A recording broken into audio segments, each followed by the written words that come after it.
the Osiris boss fight, part 28. So, as I mentioned in the last video, the run back is just it's god awful. You have to travel a long way to get to this boss fight, and it looks like I'm back in the Herald set, and I must have forsaken that because I just wasn't getting damaged by the frost too much. And maybe I elected for armor that had more physical block or physical damage absorption. That's probably what I did. Now,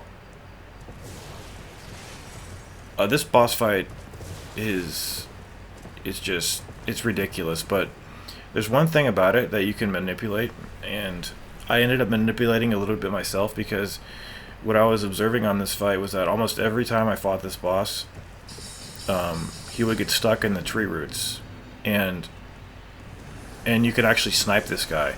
So I decided to do it a little bit, but during the footage that I have, I'm actually going to speed it up.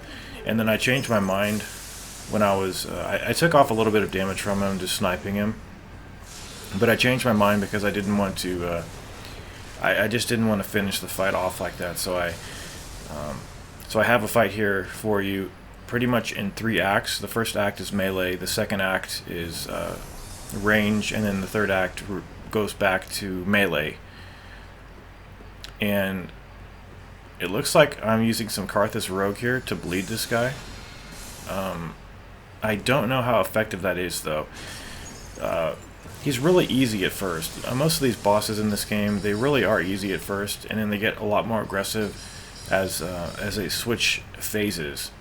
And this is a prime example of a boss who's really simple at first, and then he gets just an insane amount of aggression thrown into his AI. So the strategy here is pretty simple at first. You just want to try to iframe your way through his attacks and just stay out of harm's way as much as you possibly can, getting in a few swipes without being greedy, of course. And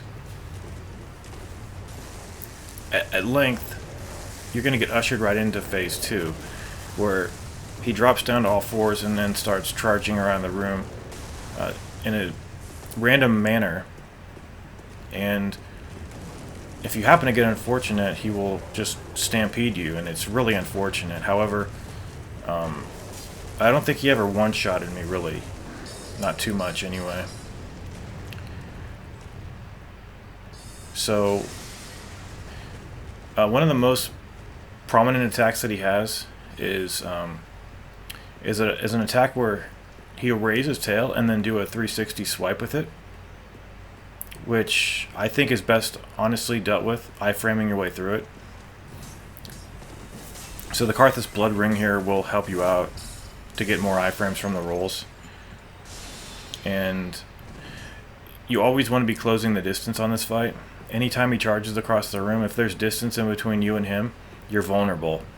And it seems kind of absurd when this boss is so dangerous to be close to him, but it's actually going to be for your benefit because he really does favor that tail swipe.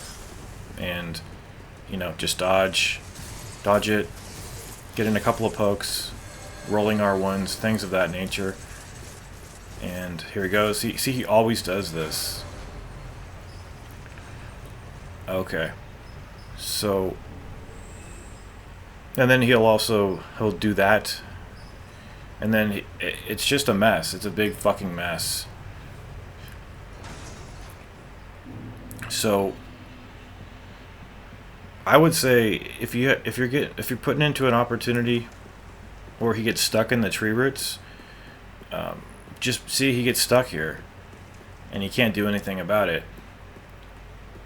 So what I decided to do was just snipe him a little bit, and I put this in fast forward because it just took a long time. But during this process of me sniping this guy, I was basically